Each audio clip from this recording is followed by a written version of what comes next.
do you have your questions? Khalid Smail. Welcome to the Afghan Eye YouTube channel. If this is your first visit, make sure to subscribe and press the notification bell so that you won't miss any of our new videos. Okay. Assalamu alaikum. Welcome to another Afghan Eye Live. I am your host, Sangar Paikar. And I am Ahmed-waleed Kakar. Okay, welcome guys to another live stream. We'll just wait until everybody is here with us. Maybe you can share the link. Waleed, could you please also share the link? Of course.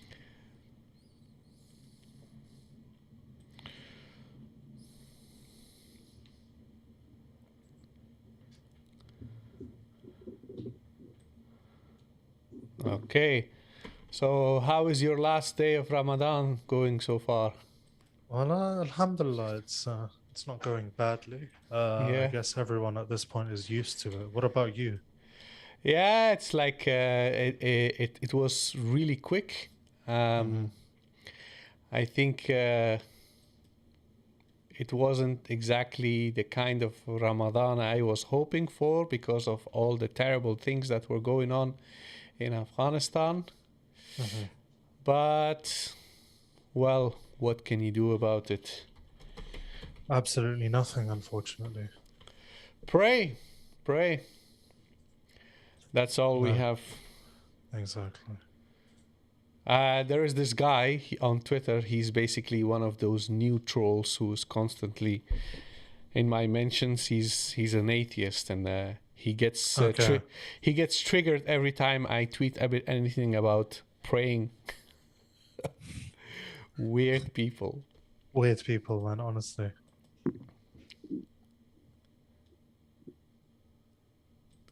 Yeah. So any news from family relatives in Afghanistan?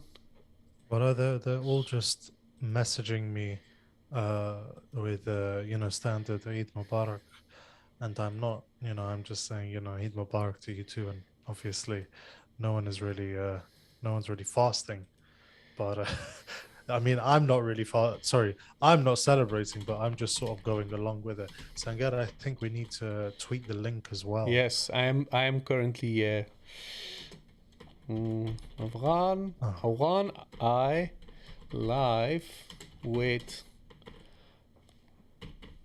Sanjar Khel Saib and Babakar Khel Saib.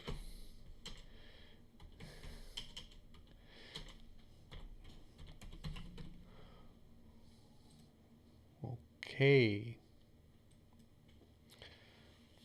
Here we go. Now, let's hope that today we will stick to the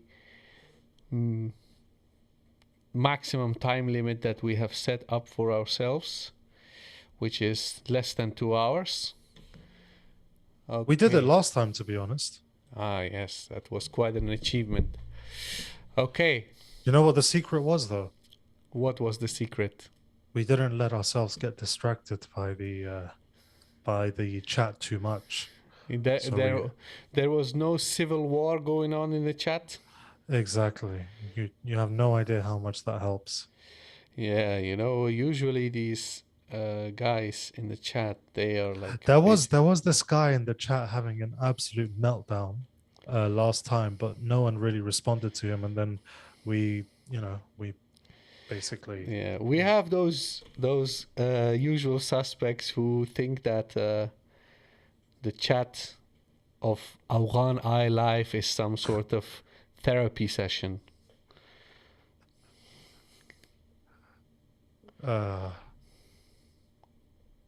Okay, so I suggest waiting for a couple of minutes, and we should be good to get going. The مقاله طول محتوا په Google Docs کې شته.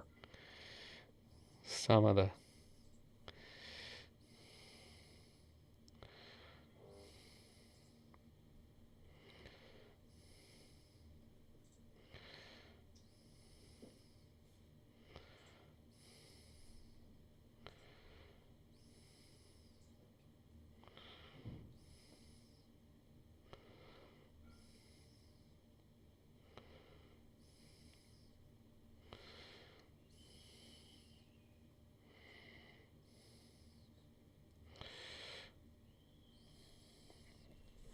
Okay. So, I think we can I'd now. say let's wait for 2 minutes, um, Yes. just to allow more people to join because there are more people joining. Wa alaikum assalam, Yusuf Ali, and Eid Mubarak to you. Eid Mubarak to everyone who is celebrating Eid today. Um, Obviously, not everyone is celebrating Eid because aside from Senegal, Mali, Malaysia, Qatar. Niger, no, Qatar is not celebrating. I'm pretty sure And they said Sunday. no, they said the tweet said Sunday is the last day of Ramadan. They didn't say Ah, Sunday is Eid. I see. Fair enough. So yeah, so it's Malaysia, Senegal, Afghanistan, Mali, and Niger who are celebrating Eid today. The rest of the world tomorrow. And according to a very reliable news source from Afghanistan, Kulab International, the NRF, is celebrating Eid on Wednesday. So Eid Mubarak to them as well. Yeah, so Waleed, where are you going to pray tomorrow morning? In which masjid? In London? Going maybe if to the Afghan masjid? I say it, someone is going to try coming and attacking me. But Yeah. I usually go to my closest, the closest significant masjid, which is Regent's Park. So yeah, I'll be going there to pray. What about you, Ah, Sangar? we have two big mosques in our city, Moroccan mosques. I usually go to either one or the other. And sometimes I go to a Turkish mosque, a smaller one. I haven't decided yet to which mosque I will go tomorrow. There is one that is always very crowded. It's in the north of Leiden. It's called Masjid Imam Malik. Okay. I feel like tomorrow is going to be again very busy there, no space and too overcrowded. And the other one, which is sort of in the south of the city, it is less crowded because it's not situated in the poor, how do you say, the ghetto part of the city. So no, not many people Very go to that. classist of you. No, it's not it. It's just that the north of the city is has a larger Muslim population, so that's why that mosque is always overcrowded, and the one Yes. in the south it isn't. So maybe I will go there. The problem is we Afghans we have an issue that if you live in Western countries, like if you want to go for Jum'ah or for any other event to a masjid, usually you have to listen to the khutbah, which is either in Arabic or Turkish, English. In UK, I think is that quite common lately? In the UK, there's always, for example, the Regent's Park Mosque or London Central Mosque, as it's known. Yeah. They do it in English. They do it in Arabic and they do it in English. And how long is the khutbah usually where you go? It's about, I'd say about 15, 20 minutes, but Regent's Park Mosque is notorious for having very dull and uninspiring khutbahs. Uh, because first of all, like one of the khatibs just sounds really tired. And there's another problem is that it's very, very, very politically correct. So obviously, you're not expecting them to go into politics, but even in social matters or issues, of the present day that we find ourselves in the midst of, they'll try to avoid that as well because they're extremely politically correct. It's basically, be nice to your parents, be nice to your wife and your husband, smile at people. That's basically as thing as it goes. It doesn't get more sort of controversial than that. Do you see what I'm saying? So yeah, the khutbahs are about 15, 20 minutes. Not very interesting, but you go there and you listen, and it's a nice mosque, and you get to pray outside. So there, it has its pluses and it has its negatives. Have you been to Afghan mosques often Yeah. in UK and other Yes, I countries? have. There are two in London. So this is interesting.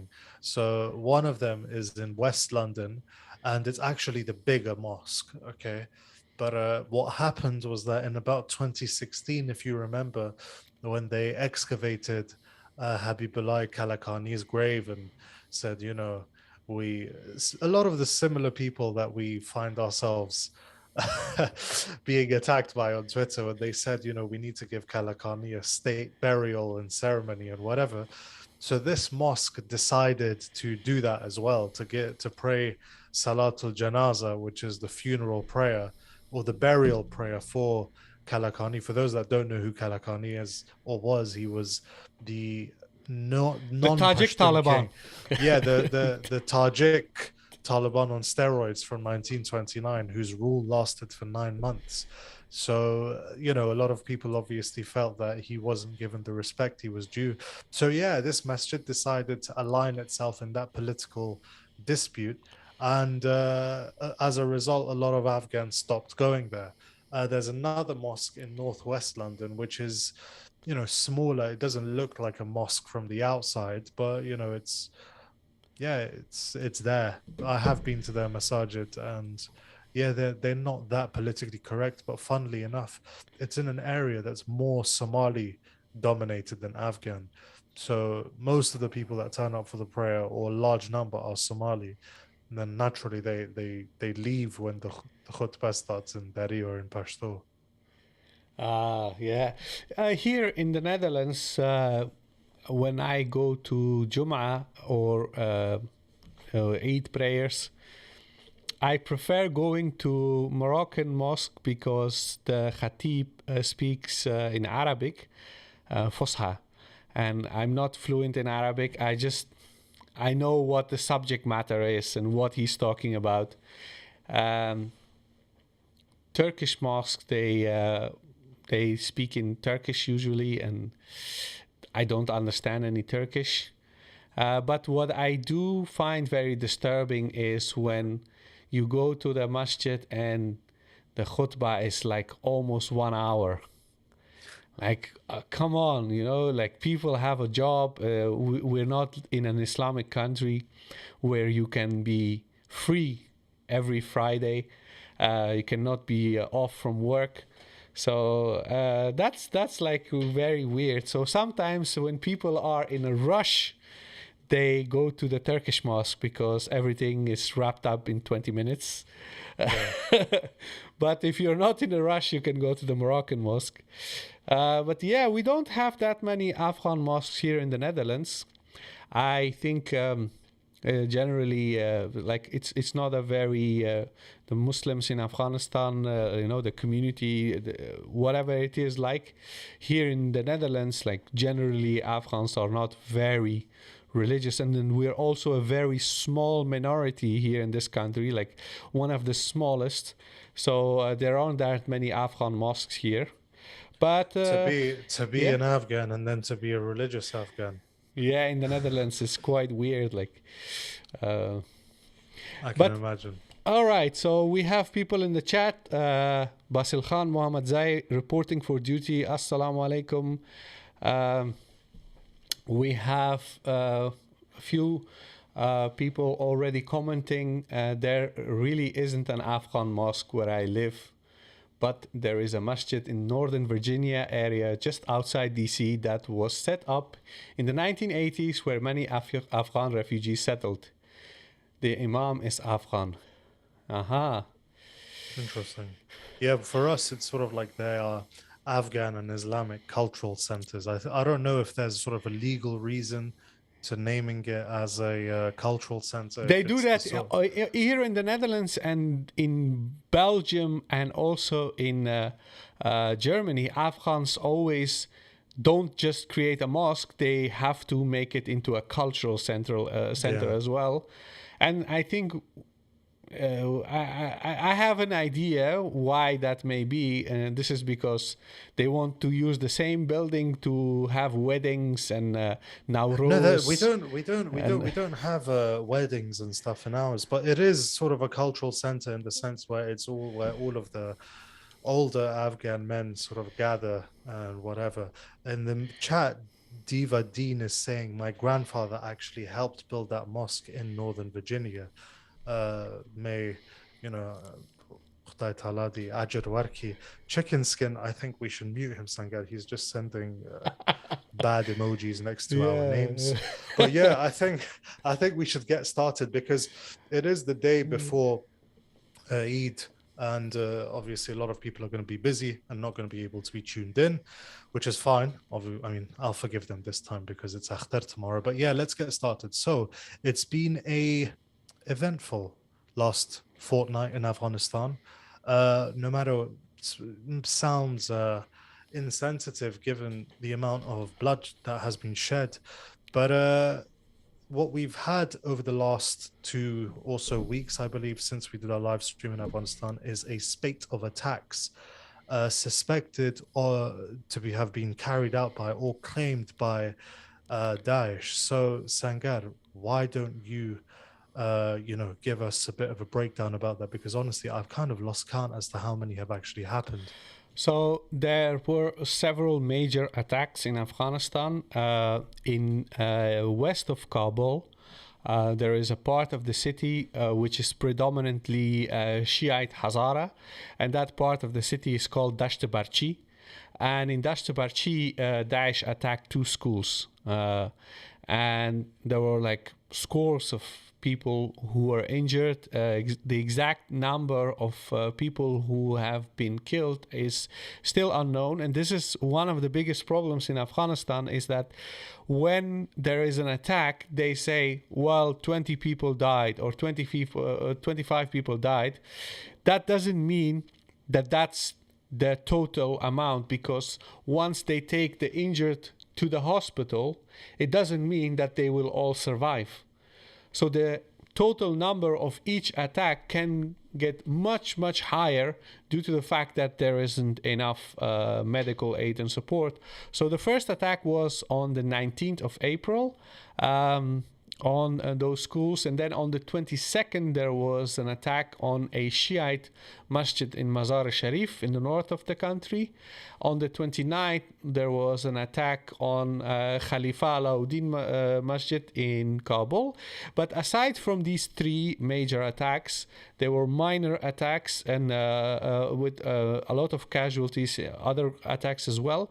And basically what happened in the month of Ramadan is that prior to Ramadan, we were expecting that Afghanistan will have its first peaceful Ramadan after many, many years of war and instability. But unfortunately, that was not the case. Like it was, if we compare this to the previous years, in the previous years, during the month of Ramadan, the Taliban would conduct many attacks on different military targets, but like repeatedly targeting just civilians, schoolgirls, schoolboys, people who are praying.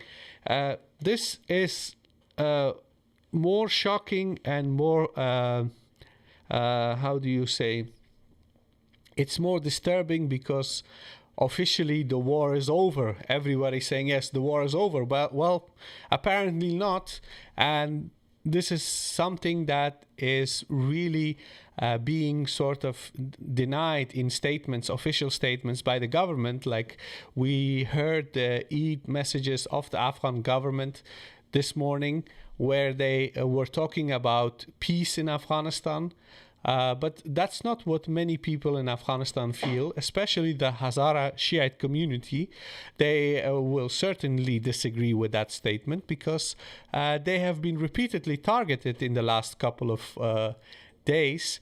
And I think, you know, what is so disturbing about these repeated attacks is that so many people are being killed, We know exactly this is sectarian violence. It is motivated by the sectarian ideology of Daesh. And the first and foremost question that everyone should ask in this situation is who benefits? Who benefits from the fact that Afghanistan is no longer militarily occupied by the United States? We have a government that is created by the Taliban. There is no active front being fought between Daesh and the government or the NRF or whatever. But there is extreme form of violence, which is primarily targeting civilians, people who go to school, people who go to masjids, and these are specifically people who are part of a ethnic and religious minority.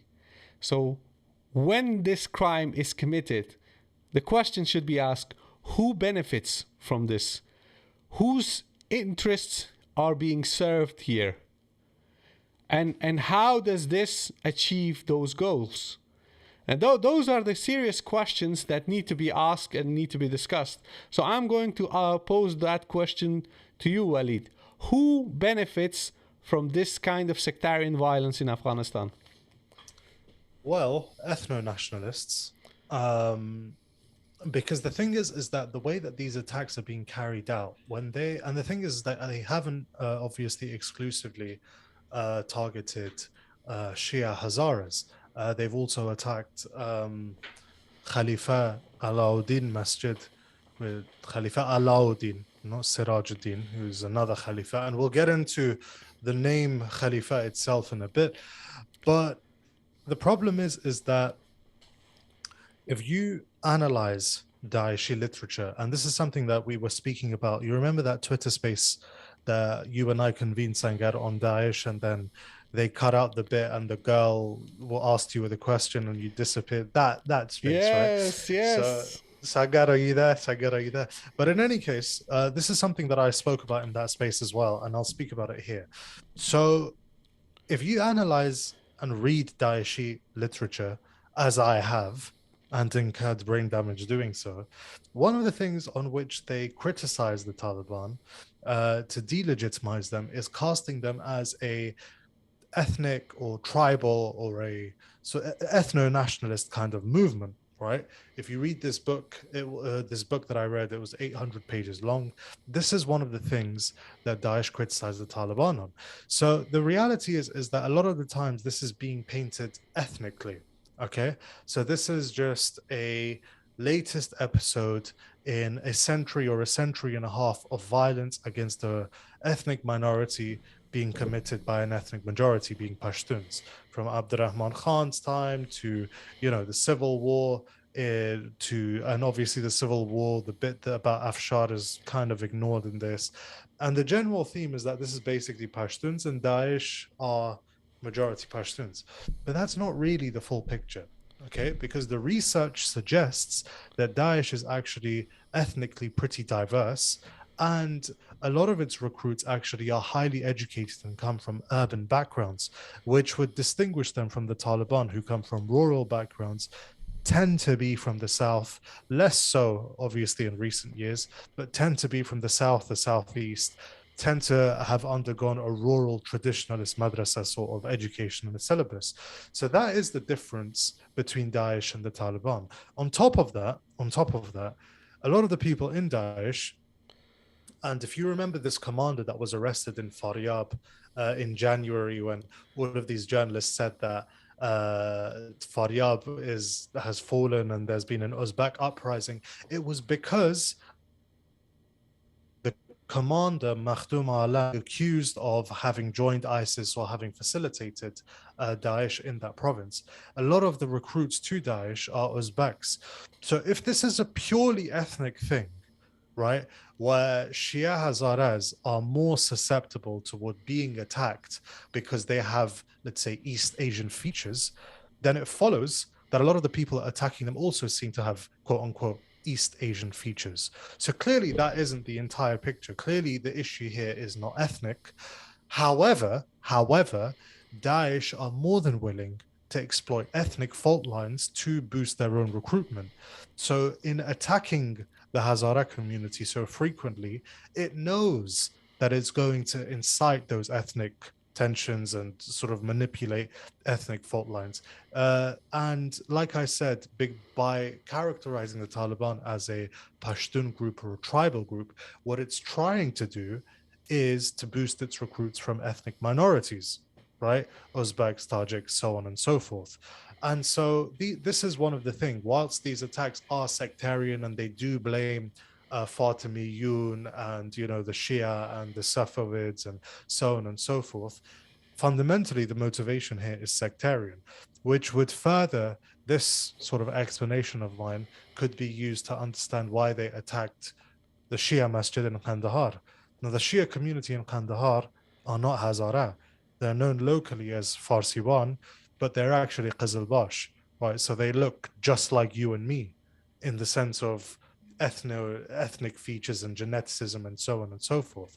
And furthermore, if you remember, I think it was about 2 years ago, Daesh attacked a gathering that was commemorating as we would say, the Mawlid al-Sharif, the Prophet ﷺ's birthday, which is even amongst Sunnis a matter of difference, of contention. There's a disagreement as to whether it should be held or how it should be held. Now, Daesh, naturally, as it turns out, seem to lean toward the opinion that it is absolutely forbidden to commemorate that or celebrate it in any way, which is why they attacked fellow Sunnis doing that, right? So these are fundamentally issues on which Daesh differ with the vast majority of Afghans based on religious sectarianism. However, it knows if you are, and I don't want to use the word terrorist group because, quite frankly, it's lost all of its meaning. But if, let's say, you are a non-state actor attacking a marginalized minority, which has been marginalized over the course of history, in the capital repeatedly, is the best PR. Because the battle here is not to win hearts and minds of the general populace. The battle here is to gain notoriety, to gain attention, to undermine trust in the government. So one could say, yes, a lot of people are going to dislike Daesh because of this. At the same time, trust and credibility of the current government is undermined.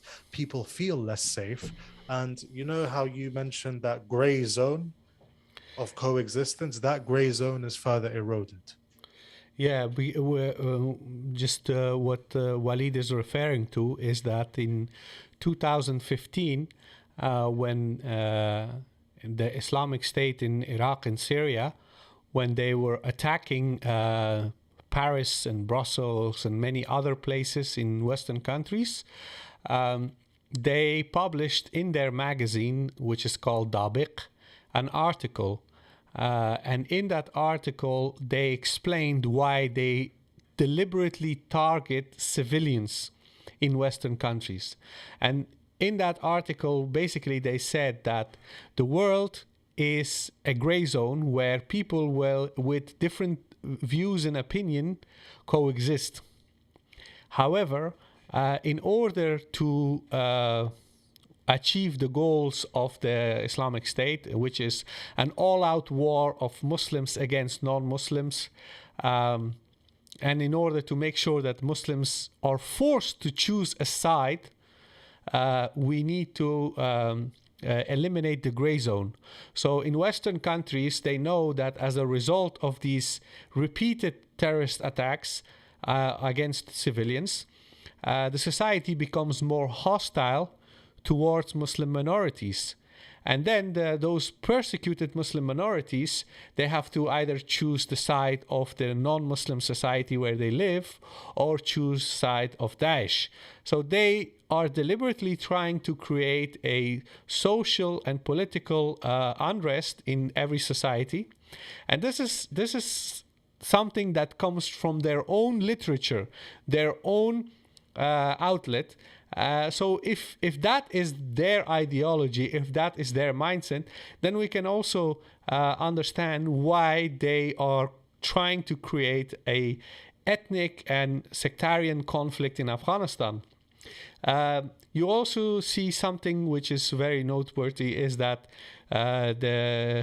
these Daesh fighters in Afghanistan, as you mentioned, they are multi-ethnic, which means they are also And Tajik many of and them are not even Afghan. exactly.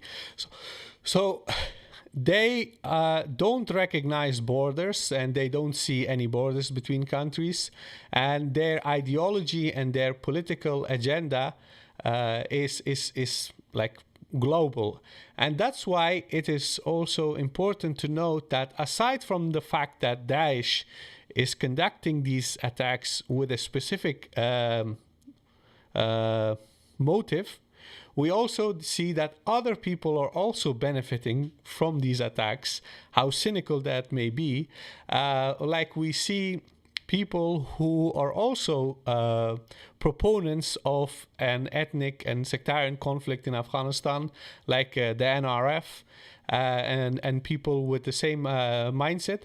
They are very happy to see this because they are saying, well, if Daesh attacks a Shiite minority, it further creates an atmosphere where we can claim that Afghanistan, the current government, is not legitimate and people are not safe, and therefore Fawzia Koofi did exactly that. She actually tweeted saying, "This is why we need a decentralized government." Now think of it for a second, Sankar, right? Like security failures and everything to one side. Why would a decentralized government help prevent attacks in Kabul? yeah so There's the correlation, right? And by the way, I'm just going to yeah. interrupt you on one thing, because you said that the NRF would benefit from a sort of an ethnic sort of conflict. Some people would obviously listen to that and be like, "What? I thought they stand for a united Afghanistan." Well, we happen to disagree, and if you want to know why don't you take the time, if you disagree with how we view these NRF people? The most viewed video, I believe, on our channel is us discussing Ahmed Massoud and his articles and his sort of narrative. So instead of sort of being confused as to why we believe that, please check out how we deconstructed and made sense of his narrative. But yes, Sangar, go ahead. Yeah, so when we see that there is a deliberate attempt to ethnicize all aspects of the conflict and, difference of opinion on political issues in Afghanistan, we see that those groups actually benefit from the existence of Daesh and the agenda of Daesh. And this is also where you see these many conspiracy theorists among Afghans saying that, well, Daesh and NRF and all these groups are basically the same, for which there is no concrete evidence. And I repeat that, you see, we have a problem that when there is a overlap of the interests of multiple groups in most horrific things that are happening in Afghanistan, merely the fact that two different groups benefit from the same terrorist attack in Afghanistan, it doesn't necessarily mean that those two groups are working together or that they are collaborators. There's no evidence. So as long as there is no evidence, we cannot go around and claiming that, because that would be nothing more than just spreading conspiracy theories. But what is important is that whenever there is such attack, we see people, the ideologues and the propagandists of other groups using that opportunity to basically promote their own agenda. And that is something that is I mean, out to in be the honest, senior NRF guy in Europe, if you remember that video where he was saying بشنو فرانسویارا که ما هم خراسان میگیم داعش هم خراسان میگه yeah, ما هم مسلمان هستیم. But yeah, so yeah. there's obviously that very keen realization that as far as the Taliban And goes, their benefits are shared. And this is also something that reveals how we are dealing with people who are very deeply irrational, and the way how they express themselves and how they try to advocate for their cause. They literally claim that they have the same agenda as Daesh. I mean, that's in and of itself, it's evidence that we're dealing with deeply irrational and very unwise people. So, so far about the Daesh attacks in Kabul, I've heard many statements by people in the current government saying that they will provide more security. I have yet to see any evidence of that, because if in the month of Ramadan Daesh can commit so many murders and kill people in so many different parts of different parts of the country, it reveals that the government is highly incompetent in providing it security for the people in Afghanistan. Like, there are a lot of people who are saying that, well, there are checkpoints all across the city. So Imran Feroz, a very good friend of ours, who traveled to Afghanistan recently, he was driving around in Kabul and many other parts of the country, and he said that basically in most parts of the city there is a checkpoint in every 100 meters. But when you go to the checkpoint, they stop you. However, they do not frisk women because they do not have female officers. So if there are women in the car, they say move on.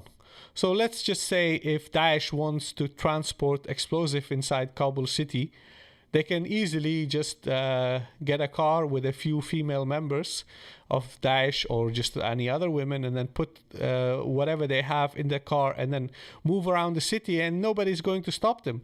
Which means that the security forces must try to have as many female officers as possible. And in order to have more female officers, you need to allow women to study beyond the sixth grade, which the unfortunate way the world works. yes. So you see, the incompetence of the current government in providing security is also tied to their incompetence in the fact that they are not opening schools, secondary schools for girls, and this is like. These attacks expose inabilities and weaknesses of this government on so many levels. Okay? And a lot of these problems are intertwined. They are interrelated. And that's why what is so frustrating is that we see so many people in Afghanistan complaining and criticizing the government on these issues, but we only see statements, talking points, but nothing is happening, and which is why many people feel like situation is slowly deteriorating. But let's wrap this up and move on to your article. No, I wanted to quickly go over some of the headlines in terms of Western media, in terms of how this has been covered, because it is interesting, to be honest. Yes. You want to discuss the Daily Mail article? We'll discuss France 24. Let me just go through this one quickly. Okay, let's go to France 24. Okay, let's go to the first France 24 link. All right. Sangat, is this a state broadcaster? It is, isn't it? Basically, it's the French version of the BBC. France 24 is a French state-owned international television news network based in Paris. Okay, so it's the French BBC.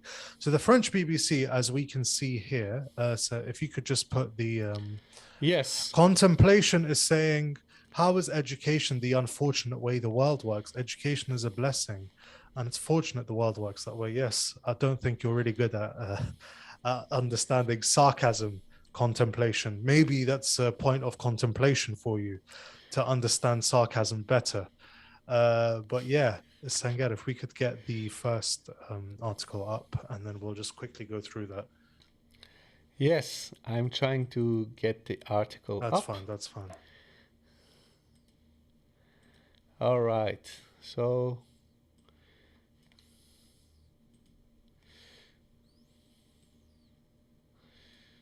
hmm, hmm, hmm, hmm.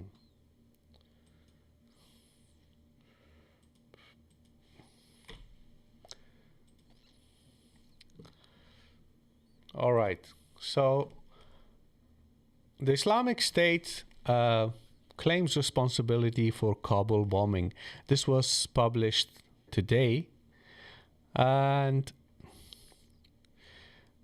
yes, So if we scroll down, right, there's one bit.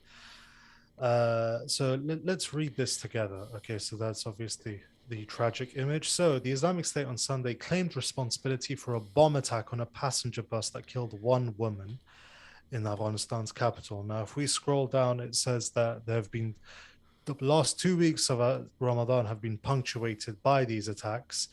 The bombing was the second in the capital in as many days after 10 people were killed on Friday when a bomb ripped through a mosque as worshippers were performing rituals. Okay, now if you go right down to the bottom, Sangar, it says IS has claimed several bombings in recent weeks, particularly attacks targeting particularly targeting sorry, well, particularly attacks targeting Sunni majority Afghanistan's minority Shiite and Sufi communities. Okay, now let's keep that in the back of our mind. Let's open um, the second France 24 article as well. Oh, it's the same one. Okay, never mind. yes. So All it's the right. same article. Now Yes. let's open the Daily Mail. Let's Yeah. grace ourselves with that. Oh, wonderful. Okay. Oh man, I haven't installed a uh, ad blocker. I'm being bombarded with these. Yes. Okay. Block. All right. Suicide bomber kills. 50 in suspected ISIS attack on Afghanistan mosque as the country descends further into chaos. Well, see, further into chaos. Now, let me say one thing right off the bat, and I maybe someone is going to screen record this and put this on Twitter and absolutely let it rip at me and completely just roast me, but it's fine. That's what I'm here for. Afghanistan has not been in chaos for the last 8 months, at least relatively speaking. This is actually the least chaotic period that we've had. Now, yes, has it been a demonstrably incompetent government? Yes. Is the current government unhealthily obsessed with outward religious practice? Yes. Does the current government have anything? Sorry, does the current government have a weird obsession with micromanaging women's behavior? Yes. Is it chaotic though? That's a completely different point. There's a guy in the live chat that thinks that I'm lanky, but that's fine. But in any case, if we read this article, so it says that a suicide bomb blast killed at least 50 worshippers during Friday prayers at a mosque in Afghanistan today. Hundreds were gathered inside the Khalifa Saib Mosque in Western Kabul when the huge explosion took place. It's thought hundreds are injured. Okay, now if we scroll down slightly, it then goes on to quote Khalid Zadran, who is the spokesman for Kabul police, who maintained the death toll as 10 and tweeted in English at 4:30, the casualty toll from today's bomb blast in Khanqa, adjacent to a mosque in the Alauddin area, reached 40 casualties, including 10 deaths. So it's got some testimonies from different residents. Then it's embedded a tweet of Shabnam Nassimi, who is a conservative party member of Afghan descent. Uh, Not much said there that we haven't already discussed. Now, here we go, Sangar. The Zikr remembrance prayers said at the mosque today are seen as heretical by hardline members of the Sunni sect. Okay, so now as a Sunni, okay, wait, no, let's go down further. Many of the attacks have targeted to the Shiite minority, correct, but Sunni mosques have also been attacked, correct. Um, it's quite a lengthy article, to be honest, by their standards, especially.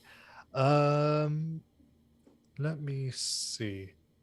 So, but I think that is enough, Sangara. Okay. Yeah. So we have in the back of our minds, as we kept after reading the France 24 article, we have IS has claimed several bombings in recent weeks, particularly attacks targeting Sunni majority Afghanistan's minority Shiite and Sufi communities. So, Sunni majority Afghanistan's minority Shiite and Sufi communities. And we also have over here in the Daily Mail, the Zikr remembrance prayers at the mosque today are seen as heretical by hardline members of the Sunni sect. I'm not going to say much, Sangara. What do you think? Those two things put together. Well, I would say that it is basically they are. It means that the Daily Mail has a very Salafi definition of what Sunni is, Very because Daeshi definition. yes, because the Salafi movement, and to be more specific, Daesh, they see Sunnis who practice tasawwuf as heretical. So when the Daily Mail says that the Sufis are a minority sect in Afghanistan, but they are basically affirming the Daeshi narrative that generally all Afghans are Salafi, and the Shia and whoever doesn't subscribe to those beliefs of the Salafis, they are the minority, which doesn't make any sense. I would say Afghanistan is probably one of the most Sufi countries in the world. Like even the Taliban, who are now in power, their current cabinet consists of many Sufi sheikhs. It reveals that Western media basically they are relying on a Daeshi outlook on Afghanistan and its different sects by categorizing Sufis as heretical. Now, there's just one thing here in this Daily Mail article. So, if you go to the top where the headline is, it has 5 bullet points, okay, where it says this again. Today's Zikr remembrance prayers are seen as heretical by hardliner Sunni Muslims. Okay. Sangar, do you think the Taliban are hardliner Sunni Muslims? Yes, they are Okay. a very hard line. Are the Taliban fond of Zikr remembrance prayers, as as the article calls them? Yes, they are very fond of zikr.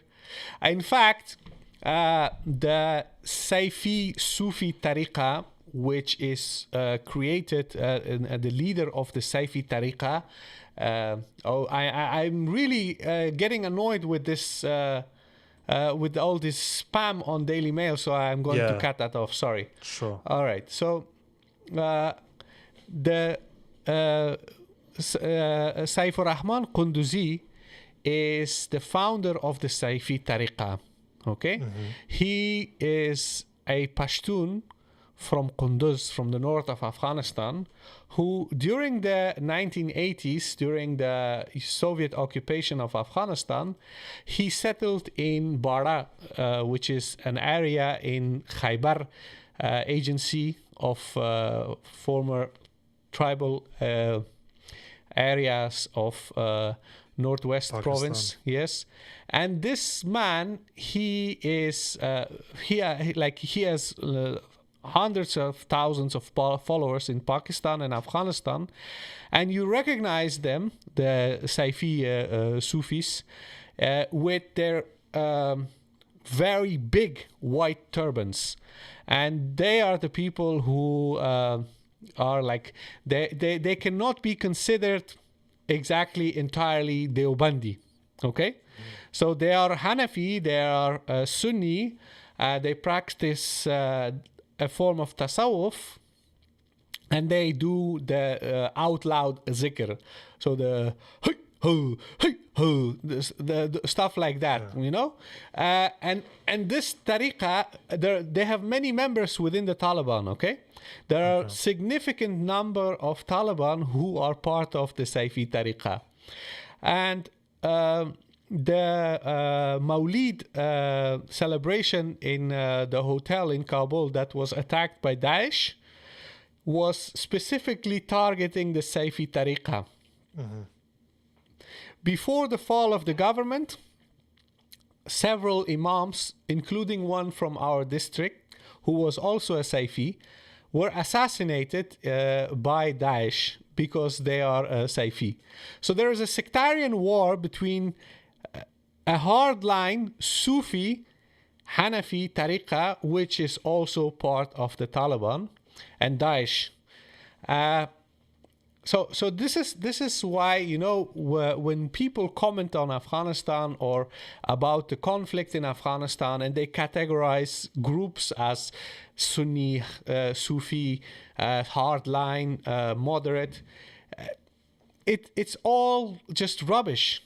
It doesn't It's make any total sense at garbage. all, because they don't know the facts, they don't know what they're talking about, and they don't know who's who, what motivates these different groups. They want a very simplified, not factually based narrative, which Mm-hmm. sells newspapers. And that, I think, is the problem as well with the war on terror. It's like it's defined what is moderate and what is hardliner in accordance with US foreign policy interests. So the more friendly you are to US foreign policy interests, the more moderate you are, and the less amenable you are to Washington DC's arms manufacturing companies, the more militant you are. And this is the thing. So let's go, for example, this Just to, masjid. before you move on, Okay. Ricardo Val, who is a researcher, Yes. he said in the chat that Daesh Khorasan even wrote a small book about Saifis after it bombed Mufti Noman's mosques in Kabul last year, stating that Saifis are Brahmins.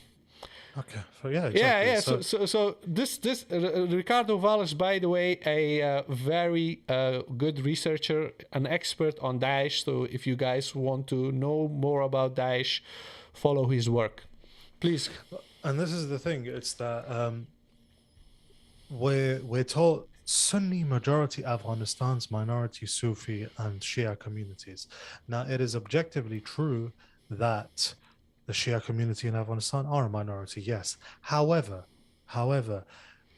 Sufis are not a sect, right? In fact, almost all of the Sufis within Afghanistan are Sunnis. And this is something that people need to understand here. You have where you lie on the sort of spectrum with regard to your opinions on everything from football to politics and religion. You have your opinions, and then you just have the reality that exists independently, objectively of your opinions. The reality is that, as we know Sufis or Tasawwuf today, we don't know it as a codified system of law or religious belief or practice. Sufism specifically is a practice, and it's a practice that Sunnis generally uphold, right? Sunnis who lie on various ends of the spectrum on a whole load of issues such as, you know, theology, creed, jurisprudence, law, they can all be Sufis, right? In fact, The only two group. Sufis can have diametrically opposing views on things like, let's say, the nature of God or the essence of God. Sufism is not a belief, so therefore it's not a sect. So therefore, it's not a minority community in Afghanistan. And furthermore, and I'll just hand over to you after this, Sangad, this masjid that's been attacked is called Khalifa Alauddin Masjid. Now, Khalifa Alauddin, as the name gives off, was a prominent Sufi. Do you know who else is called Khalifa? in Afghanistan, very famously. Now the chat's going to go off. Yes, that's the man I'm talking about. The Minister of Interior, Sirajuddin Haqqani, is also a very big Sufi. And the Also name or the physically label, quite big. also physically quite big. So Brandon is saying Sufism kind of differs from mainstream Deobandis. Well, Sirajuddin Haqqani would beg to differ with you. That's what I would say. Because Actually, Nanotwi, the other one, I forgot his name, but these major founders of the Deobandi school in Deoband in northern India, they were also Sufis. The founders of exactly. Deoband were Sufis. Jamaat Tabligh, which is the biggest movement, Sunni movement around the world that is created by the Deobandis, is essentially a Sufi movement.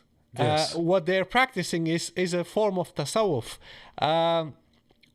More importantly, in Afghanistan, the Deobandis are predominantly Naqshbandis. They subscribe to the Naqshbandi tariqa. The reason why people say Deobandis are not Sufi is because they have a very Orientalist Western concept of Sufi, which is a man with a beard who doesn't wash himself, with all kinds of colorful stuff hanging around his neck, smoking marijuana and dancing. And that's basically what people see as Sufism. But there are like the Naqshbandis, which are like the most influential and most dominant Sufis in Afghanistan. According to the Naqshbandi tariqa, the mainstream Naqshbandis, doing zikr, like remembrance of Allah out loud, is considered as disliked. So they when they do how do you say dhikr in English? It's basically a congregational. Dhikr itself means remembrance. Yes. Okay. But the dhikr that is being practiced here is remembering God through reciting His name, either alone or in a congregation. So yes. chanting. Let's say chanting. Yeah. So that's the thing. So the Naqshbandis, which like many Deobandis are Naqshbandi, they say that according to their teaching, you don't have to do zikr out loud.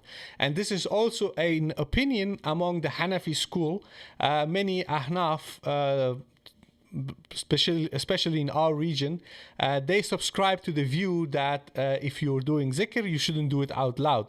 So the groups that do zikr out loud and sit around in a circle and do the hoo and stuff like that, they are more part of what can generally be seen as the Qadri influence. And the Qadris, Abdul Qadir al-Jilani, who was a Hanbali, and they're from the Middle East. So they have a different influence and different history and background. So when you see in Afghanistan Hanafis practicing tasawwuf and doing zikr out loud, doing the things that they do, it is an influence from the Qadris and other groups. But then, to make it even more complicated, since we are making things complicated here, we have to. There are also Hanafi Naqshbandis who are doing zikr out loud. Yeah, inside Nazim Haqqani's guys are basically So they exist. So this is the thing. So reality, the real world out there is very complex. It's very complex. It is very intertwined. And what the Western media and all these politicians and all these people with a political agenda, what they're trying to do is confuse the masses by simplifying things and presenting a very black and white picture of what is going on in Afghanistan. And this is actually something that benefits Daesh. Like we have all these Twitter Yeah, because Daeshis. this is Daesh narrative. It's Exactly. that there's no, there's no overlap or there's no crossover. These guys are just a heretical minority. This is literally the Daily Mail and France 24 are doing Daesh's work for them. But Exactly. this is like, just to, because we've mentioned a lot of things that a lot, and there are people in the chat saying Sufis worship graves and this, that, the other, and this, that, the other. And to some extent, this is the thing, is that to an extent, you could be right, right? We're not saying that that doesn't happen. You could be right, but appreciate how complicated these issues are. So when, the Daily Mail says, sorry, France 24 says Afghanistan's minority Sufi sect, you need to understand is that Sufism is not a sect that's defined by belief or by membership or anything else. This is a system of practice, and it's a practice that many Sunnis uphold. So coming back, by the way, to the Khalifa Alauddin Masjid, the reason that it's called Khalifa is because Khalifa in the Naqshbandi Tariqa is a rank that you achieve after a lot of spiritual ascension, which is a rank that Sirajuddin Haqqani, the current Minister of Interior, is claimed to have achieved. That's why he too is Khalifa or Khalifa Saib. He's not called a Khalifa because he's the Caliph or the Khalifa of all Muslims. It's because it's the title that he's gained in the Naqshbandi Tariqa. Which basically means is that there is a system of teaching. So first, when you give bay'ah to a Khalifa, basically when you want to join a Sufi Tariqa, you are a student. They teach you, and then you graduate after like several. How do you say, several years of being under the tutoring of your Sufi master. And a lot of these Taliban who are in different parts of the country and they're from different regions, they all subscribe to different Sufi groups and movements. This is like something that is even described in the book of that Dutch journalist Bette Dam about Mullah Omar. Yeah. And then there is that book by Strix van Linschoten and Thomas Kuhn, which is called Creating an Enemy. I think that's the title of the book. It's also about the same subject, about the history of Taliban. Yes, so please continue. Yes, that book, yeah. An Enemy We Created, yes. That's the one. So this is the thing. I'll just wrap up this whole Sufi stuff in one go, right? Bear Bakrian is saying, Bear Bakrian podcast, or Basil Khan Muhammad Zay, said that Westerners reading Rumi and its consequences have been a disaster for the human race. I agree. Now, I'm going to wrap this whole thing up in one go. Conventionally, when we think of a Sufi, we think of a guy in like a small, I'm sure you've seen them, Sangar, like the small Turkish hats, right? And he's got a very faint beard, okay, because he's moderate, right? He's not like Sirajuddin Haqqani. And he's whirling around. He's whirling around. He's very cute. He's moderate. He invites you over for kebab. He's not threatening at all. That is a moderate Sufi, and more Muslims need to be like that. Now, it turns out, unfortunately, for this narrative, that Sufis are not pacifists. It's not part of some, enshrined belief system to never fight or to never commit acts of violence. And that incredibly violent people with beards, with very big beards, right, can also be Sufi. And that is something that is, I would almost say, our national heritage in Afghanistan, Sangar. When we look at sort of the profile of the warriors that we've had, none of them have been anti-Sufi or non-Sufi. In Afghanistan, you are described as a Sufi. I am described as a Sufi in Afghanistan. Why? Yes. Because if your beard is a fist length, I'm getting there. And if you have a long hair up till your shoulders, yes, if you have the Haybatizanawar, look, they call you a Sufi in Yeah, Afghanistan. Like yeah. this is how in Afghanistan people describe people who have a certain look. And that's just conventional religiosity in other parts of the world. But yeah, so I think we did. Yeah, You know, let's move on to your. there's a guy in the there's a guy in the chat that's just writing in capitals, man. Just Oh give yeah, me a break. that's absolutely haram in our channel. If you want to chat in our live stream, you're welcome, but please no caps. Brandon the And man. someone is saying that we need mute the disrespectful. I can't see the disrespectful stuff, to be honest. Yeah. Ah, there he is. All Okay, right. random. It's that guy who was putting the excrement emoji next to Yes. our names. So yeah, Okay. So talking about your article. So this is the second article you wrote for New Lines magazine. Last year it was the interview with Anas Haqqani. Shortly after the fall of the previous regime. Now, the article that you wrote about the Afghan Ministry of Promotion of Virtue and Prevention of Vice, let me tweet the link and let me put the link in the chat. And then you tweeted the link quite a lot. There was yes, a guy in your mentions that was arguing with you yeah, about it. yeah. Well,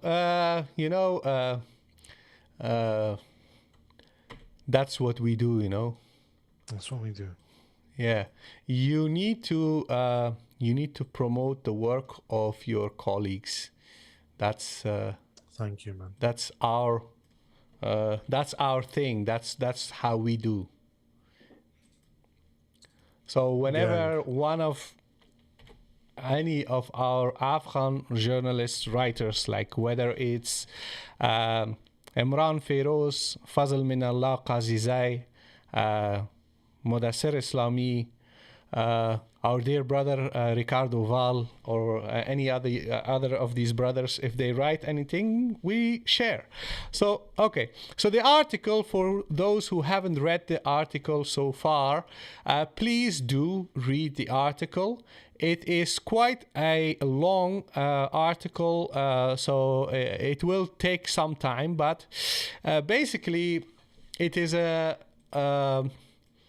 very deep dive into what actually promotion of virtue and prevention of vice means. So, Waleed, first and foremost, how did you find this man, the spokesperson of the ministry, Akif Mohajir? okay, How did you sure. decide to get in touch with him and interview him? So I was reading a lot of so by the way, this article was, I'd say, delayed by about a month and a half, because this outlet, New Lines magazine, it focused quite a lot on there were obviously other, so you're in a queue. This is how it works with these outlets. You're in a queue, and the invasion of Ukraine by Putin, I assume, delayed things some more. But what I was really frustrated with was, on the one hand, the fact that the way that the government was acting was not very wise, in my opinion. And the reality is that when you become the government of a country, it becomes, incumbent on you to protect the citizens of that country from outside threats.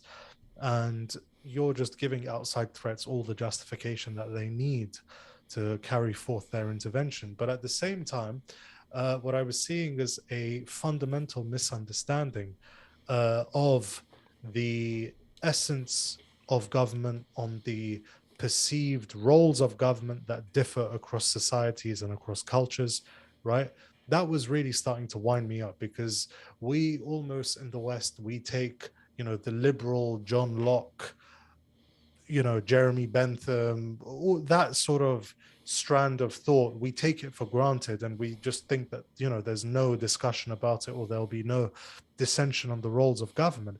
And what I wanted to do as well was learn, I wanted to learn not just from Arif, but also I bought Mufti Taqi Osmani's book, which I quoted in the article, to really get an understanding of what normative Islamic governance looks like in theory from an unapologetic sort of source that's not going to say, obviously, some of the funny stuff online, and at the same time you'll have the reformist project to fit Islam around the liberal secular project.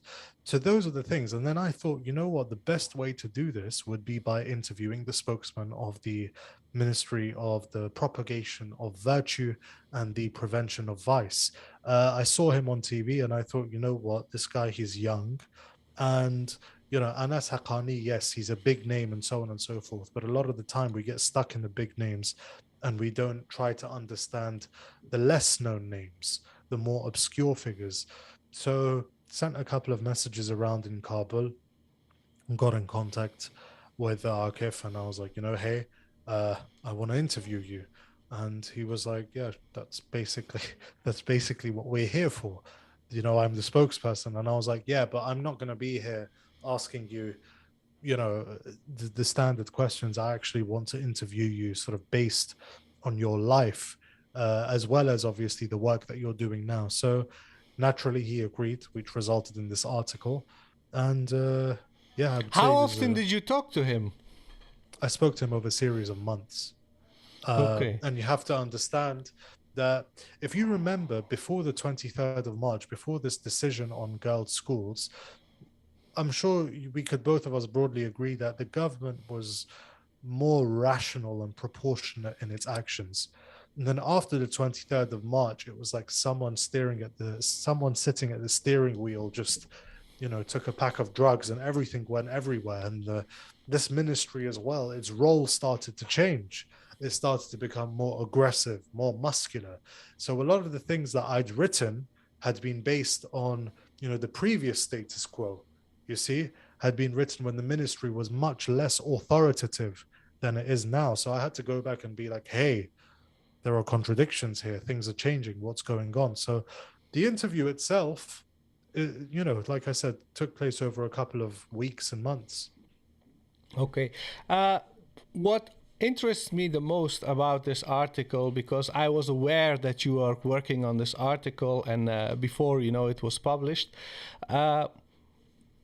you describe the fact that the whole concept of the ministry is not a new invention. We have a history in Afghanistan of this institution even before the Taliban.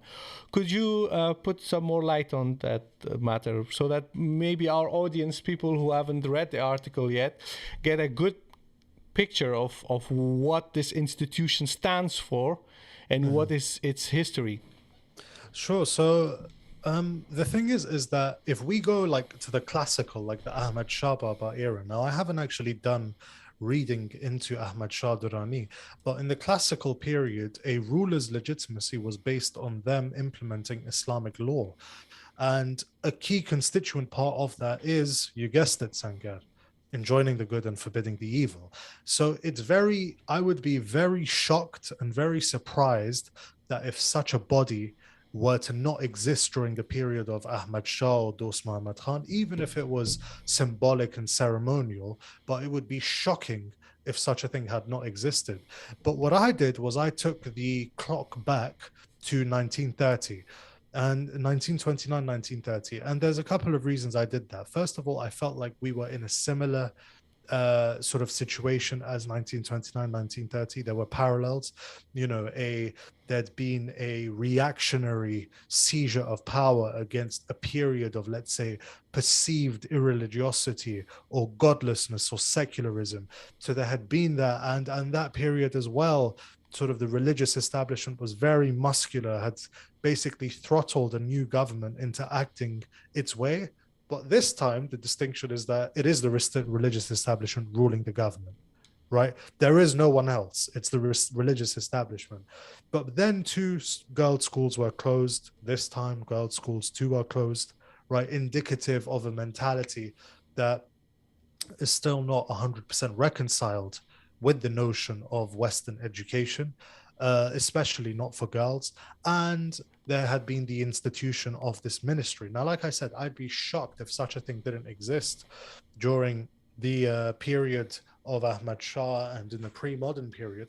But what I wanted to do was that, whilst the Taliban's governance, especially in the 90s, almost became synonymous with this ministry, I wanted to divorce this ministry from the Taliban and basically understand what the purpose and the rationale for the existence of this ministry is on its own terms, right? And when I did that, like you mentioned, not only is this ministry something that the Taliban are not unique in, it's actually something that they were not the first ones to set up, right? So in 1929, 1930, Nadir Khan, and we mentioned Kalakani before. So Nadir Khan was the one who seized power from Kalakani. Nadir Khan took Kabul, announced himself as king, and in that he was actually aided. And once again, we're coming back to Sufis here as well.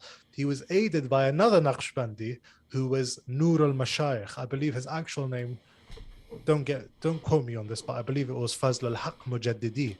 So if anyone here knows the leader, Sibghatullah Mujaddidi, and that clan, this clan traditionally acted as the spiritual heads of the Naqshbandi order within Afghanistan. So the Naqshbandi elder, the Sufi Naqshbandi, basically helped Nadir Khan take Kabul, and he was then appointed in a quid pro quo as the Minister of Justice. He oversaw a complete overhaul of the justice system, and under him, a religious police was established, also called Amr bil Maruf. I believe he as well was very opposed to Western schools, right? And even for boys, by the way, not just for girls, even for boys. So this is the reality, and that took decades of sort of a slow procedure of a wrestling for power between the monarchy and the religious establishment. Eventually, the ministry became cut down to size. But the reality is that we look back at the monarchy as a period of liberal utopia. There were skirts, there was alcohol there. There was Ahmed Zahir, right? There was Ahmed Zahir as well, right? But it wasn't like that. This period that we're looking at of skirts, alcohol, Ahmed Zahir, maybe if it doesn't even give an accurate picture of the 10 years of the entire monarchy. Even the 10 years, it's not an entirely comprehensive picture. But, even if we take it for granted that this is what reality was like, maybe that lasted for 5 years. Other than that, this was, a period of governance in Afghanistan in which society was still very conservative. And there is an explanation for that, okay? Yeah. So we had a older generation of Afghans from people who were born in the first half of the 20th century. And that generation, by and large, has died. The generation after them, who were born like somewhere maybe in the 1940s and 50s, they came of age in the 1960s and 70s, and they have still a vivid memory of the liberal and, Roshan Fikr society in Kabul. And that generation, that's what they remember from the pre-war era in Afghanistan before Daoud Khan. And from that generation, we have the most pictures, videos, and everything. Not before that, but because before that there were not many cameras and recording devices in Afghanistan. Plus, people from the era before them, they are dead. So we have these Kaka Jan, Mama Jan, Khala Jan, who are still alive, and they remember what life was like when they were teenagers or adolescents. And that's a good that's good to bear that in mind when you picture a utopian version of Afghanistan, which actually never really existed. Exactly. And even if we look at the monarchy, like we look at Zahir Shah, let's take the absolute utopia of Zahir Shah's decade of democracy, right? This period of just everyone was free. You wanted to go to the masjid, you go to the masjid, you go to the maykhana, you go to the maykhana, that kind of thing, right? But who was Zahir Shah's last prime minister and his favorite prime minister? Musa Shafiq. The Islamist Musa Shafiq.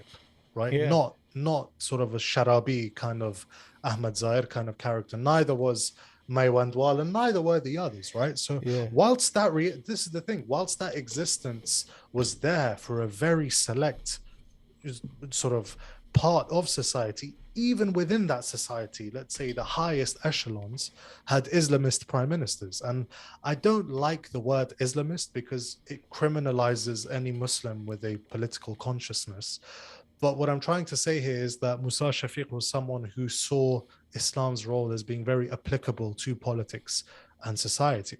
So that, that you're 100% right, the Ahmed Zair era of Afghan history. Yeah. So, okay. So, there is this concept which is called Hisba. Mhm. And you mentioned Hisba also from Islamic texts. How have you read those books specifically for this article, or have you been researching these matters even I before read you? Mufti Taqi Osmani's book. I read the chapter of Imam al Ghazali's book. And I believe I quoted Yusuf al Qaradawi, but because he's very Roshan Fikr, he actually has a website. Yeah. So the answers are all on his website where he gives the conditions for what Hisba and Amr bil Ma'ruf should do. But the reason that I picked those three in particular is that, first of all, I wanted to ensure that you, like I said, like with the Sufi thing, right, Sangar, right? There are your opinions and there are your preferences, and then there's just reality, right? And that reality exists independently of your feelings. It reminds me of something someone else says, but I'm not going to quote the person. But the reality is that this idea of hisba, of avoiding the public proliferation of sin in Islamic societies, this is not something that's unique to the Taliban. It's not something that's unique to the Muslim Brotherhood. A, a consensus on its necessity permeates the discourse throughout the last 1,400 years. That's what I was trying to do. So I quoted Imam al Ghazali, who's a Shafi'i, right? And I also quoted Yusuf al Qaradawi. And I was very deliberate in quoting Yusuf al Qaradawi because Yusuf al Qaradawi, once again, if your Islam is friendly to the US, then you're moderate. Well, Yusuf al Qaradawi believes in democracy. He is the foremost advocate, a very high profile scholar who believes in what he calls Islamic democracy. So you would think, lovely, brilliant, moderate, right? But then he also believes in hisba and enjoining the good and forbidding the evil and propagating virtue and preventing vice as well. So, and then obviously Mufti Taqi Osmani, who I quoted, belongs to the same legal, historical tradition even as the Taliban as well. So, in quoting these people, I was basically trying to say that whether we like it or not, or whether or not we agree with the Taliban's perspective on how to implement this principle of Islam, the fact that this is a principle not exclusive to them needs to be taken into account. Yes, and I think what happened with this article.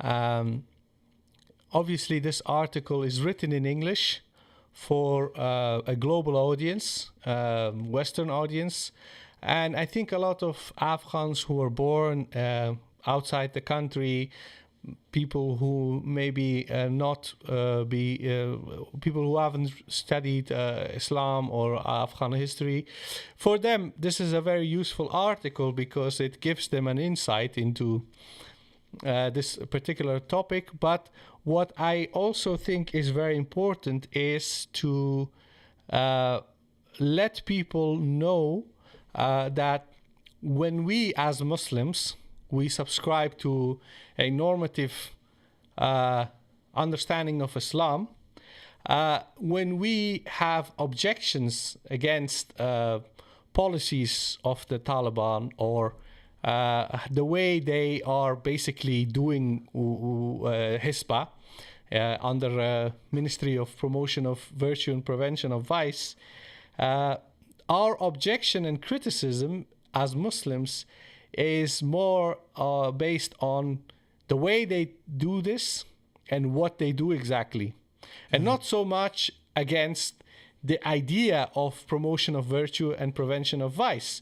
And Yeah. what I think, this article did is basically it drove that point home for many people.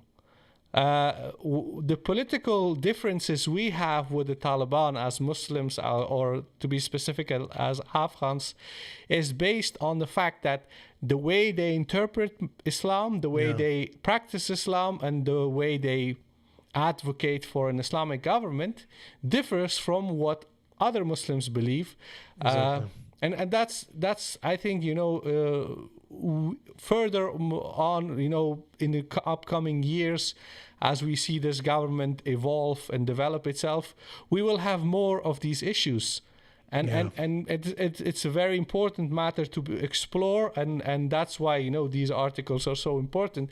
Another important question that I wanted to ask you about this article is: do you feel that what Mahbouba Siraj, a prominent women's rights activist, who you also quoted, maybe you could actually tell us some more about what you talked to her about. Do you feel like those voices, those people, is there any possibility of any dialogue or any attempt to reconcile them and their voices and opinions with that of people who work for that ministry, like Akif Yeah. Muhajir? So the thing is that this actually ties into your previous point as well. When we have our problems with the current government, right, it needs to be based. We can either do two things, right? We can, the hashtag in English and only in English, so we can cause a ruckus on social media and gain likes and followers, or we could interact with them in the hopes that perhaps we could come to some mutually agreeable solution. I'm sure you'd agree. And in order to reach a mutually agreeable solution, what you need is a common frame of reference, a common moral framework. And this is exactly what you were saying. We are not expecting the Taliban to implement, you know, do a whole 180 and put on, sunglasses of Jeremy Bentham and go completely utilitarian and believe that religion has no space in the public sphere. That's not what we're doing, right? And people will say, well, maybe Afghanistan should be secular. Maybe it should be, right? Maybe, right? But the reality is that the vast majority of Afghans clearly don't think so. And hundreds of thousands of them were willing to fight and die for a system that they fight against the system that they saw as secular. So, in order to accommodate voices like Mahbouba Siraj and others, ours, the diaspora, everyone else, that common point of reference needs to be prioritized above all. And that common point of reference is Islam. Now, otherwise, if we're going to start assuming a liberal point of reference with them, we may as well criticize Joe Biden for not implementing the hudud. It makes as much sense, you see? So that is essentially what needs to be prioritized here. We need to sort of, if we're speaking with people in Kabul, we need to be saying, yes, but, this is and I said this as well in the article, the Taliban look like they're going towards a monopoly on Sharia, which is an interpretative affair, right? It isn't set in stone. It's an ijtihadi process. And if they're the only ones doing the ijtihad, then we have a problem here, because the reality is that they're not the only ones capable of or deserving of interpreting the Sharia. Maybe I'm not, maybe you're not, but there are dozens of non-Taliban ulama that are out there that can do that. So ultimately, I believe that it is contrary to what others say. I believe even the fact that, for example, with regard to girls' schools, no minister or leader of the Taliban has come out and defended the decision. No one. Which makes me really laugh when I get people in my mentions on Twitter criticizing me and saying you've sold out and you live in Europe and you've become a British puppet, because even their own leaders are not defending this, which means that they are answerable to the sentiments of the people they rule over. And those sentiments are religious and they are Islamic. You see? So there can be a solution. It won't be easy, it probably won't be ideal, but yeah, I'd see a way out of the current deadlock. There's contemplation is in the mention in the chat saying, yes, but Yusuf al-Qaradawi's also made mistakes such as approving the use of suicide bombings. Exactly, which goes back to my previous point about, the democracy advocate also believes in regulating religion publicly, and he approves suicide bombings, just like the Sufi Sirajuddin Haqqani also approves of suicide bombings, which shows that this whole moderate liberal dichotomy we've drawn is totally flawed. Then he's saying that I've never once seen Sangar criticizing the Taliban's betrayal against Uyghur people. I've never seen you guys criticizing the Taliban and their use of suicide bombing. All right, contemplation. Tadasi Waka, not engaging with valid criticism is a sign of intellectual weakness. If you want, you can send us an email of the list of things you want us to say, and we'll just say it. Because ultimately, Yes. at this stage, I'm lost. Like, we're here talking about this, and you're here. Yeah. Fine, Yeah, we'll just say as I everything said- you want us to say. As I said on Twitter the other day, people confuse us for wedding singers at their mother's wedding.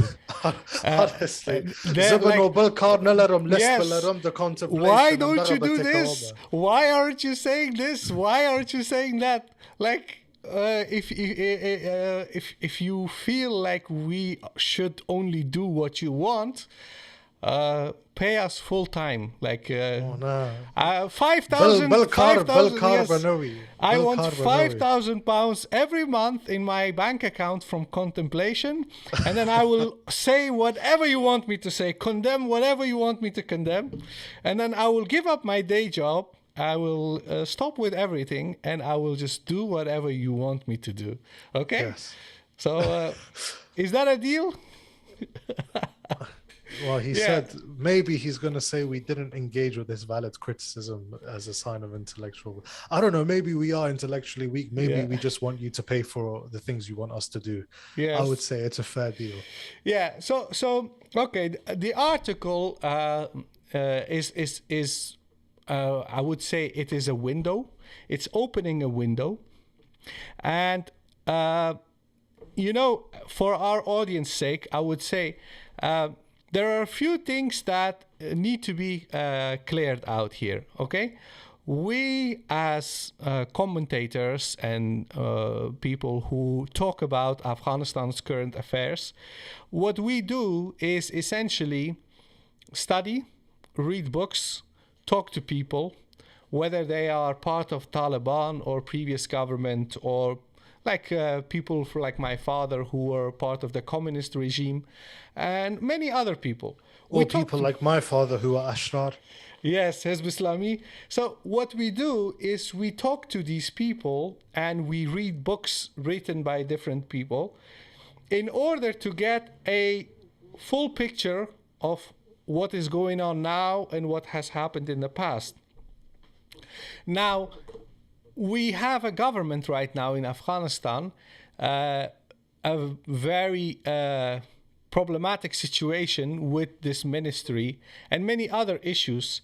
And what I advocated for in that my diaspora article that was published last year is that we need to become more proactive in the way how we engage with the situation in Afghanistan, and even if we talk to the Taliban about their policies, their government, and whatever.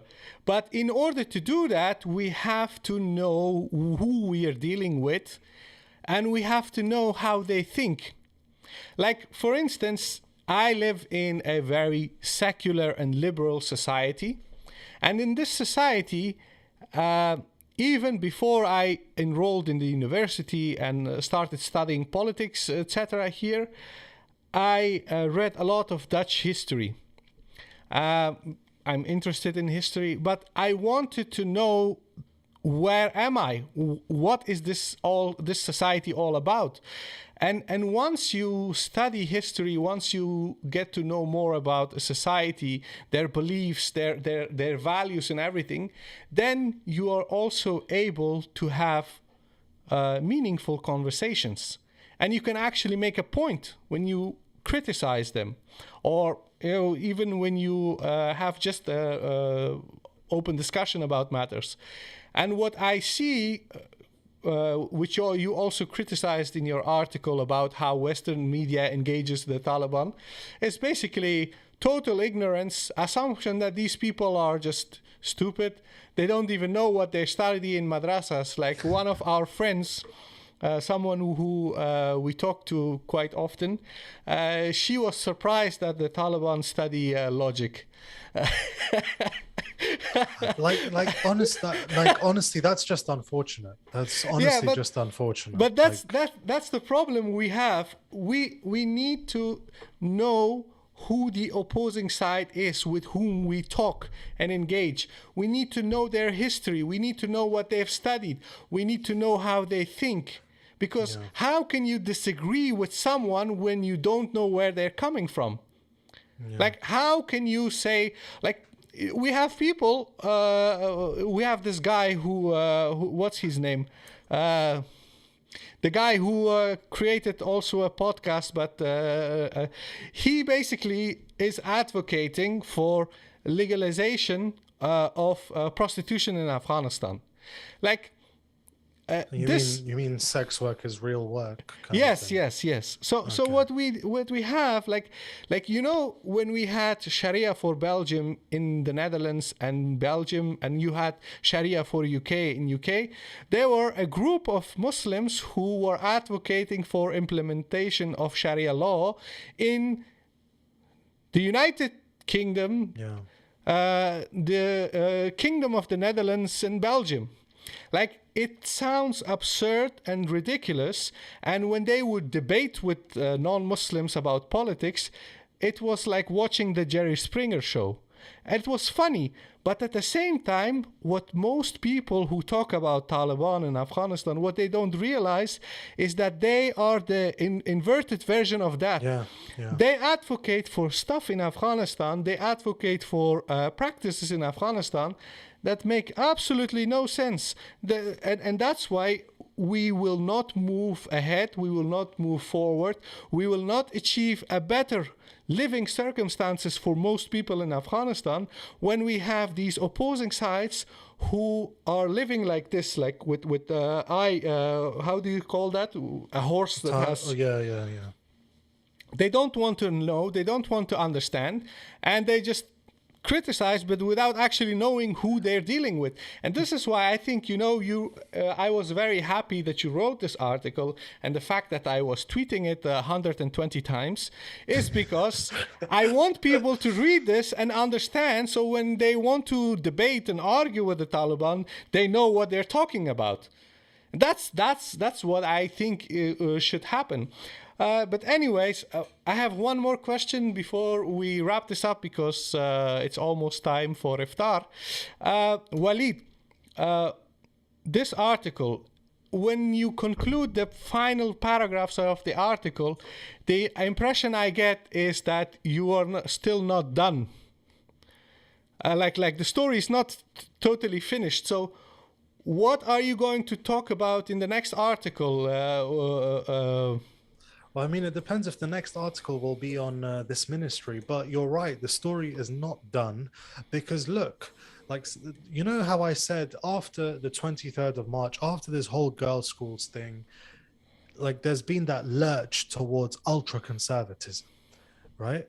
But the reality is that whilst that may have characterized the Taliban in the 1990s, their composition has undergone substantial shifts and changes in the last 20 or 25 years. So a lot of the times, these people that say the Taliban are Al-Qaeda, and you'll say, well, no, they're not. And they'll say, well, they've associated with them for so long that they've subsumed some of their thinking, right? Which could be a valid point. And this similar point here, the Taliban right now, compared to the 1990s, have a much larger number of people, funnily enough, secularly educated, who come from, whilst they may be majority rural madrasa graduates, there is a much larger number of people who lived in the cities, who experienced, quote unquote, a more liberal or a more secular life or education. So what we've seen with these recent decisions, whether it's Amr bil Maruf, this ministry, or whether it's girls' schools, is we've seen much more criticism. And so the reality is that how long can an ultra conservative minority who, yes, they are powerful and they tend to be the elder ones, how long can they steer this ship when not only is the ocean and the current against the ship, but the actual ship crew themselves are disgruntled, disillusioned, and unhappy? So this is something, and the broader direction of this government is something that will be determined by internal power dynamics, right? And this is something, I guess, that will be of much interest to Afghanistan International, because now they'll start saying the prime minister and the deputy prime minister threw chai at each other in the ark. Won't be the Haqqani anymore. But you see what I'm saying here. So that you're 100% right. The story is not finished. And the show goes on, as they say, because the reality is that if someone is going to say this is set in stone, this is just going back to the 90s totally, on the basis of the conversations that I've had with many, many, many, many people, I would beg to differ. Yeah, okay. Walid, I think we need to wrap this up because it's time for iftar. Yeah, it is. I want to thank all our friends in the chat for being with us today. I know it's the last day of Ramadan, so you may have other priorities, but the fact that you have decided to join us, thank you very much. And I would like to thank Kilakam for a $10 donation. Kilakam said, valid Eid Mubarak. Thank you Monday, very not much. Sunday. Yes. Thank you very Yes. much, Thank you. And to everyone else that's been watching, thank you very much. Eid Mubarak to those of you or those of us that will be celebrating. May Allah Ta'ala accept all of our acts of worship, obedience. And honestly speaking, the fact that you guys joined us on the last day of Ramadan, where you should be busy with Eid preparations, means the whole world to me. What will also mean the whole world to me is if you like the video and share it on your social media. If you really want to, get some extra, you know what, I was going to say get some extra ajr, but I don't want to sort of say that God approves of what we're doing. We're a religious platform, but, please like our video, share, subscribe to our channel so other people can join. And hopefully next time we'll have more people. They won't be so busy preparing for Eid. Liking and sharing our video can be construed as an act of worship, because when you love your fellow brothers and sisters, that love is also a form of worship, There we go. So yeah, if smiling is charity, then I would say liking and sharing our video, there could be an argument made. That's our ijtihad. That's our fatwa. That's our ijtihad. So yeah, no worries, guys. Thank you very much for joining us. And like, share the video, subscribe. Eid Mubarak. And Eid Mubarak to everyone. See you soon, inshallah, with better news. Inshallah. Okay. Assalamu alaikum wa rahmatullah. Wa alaikum assalam.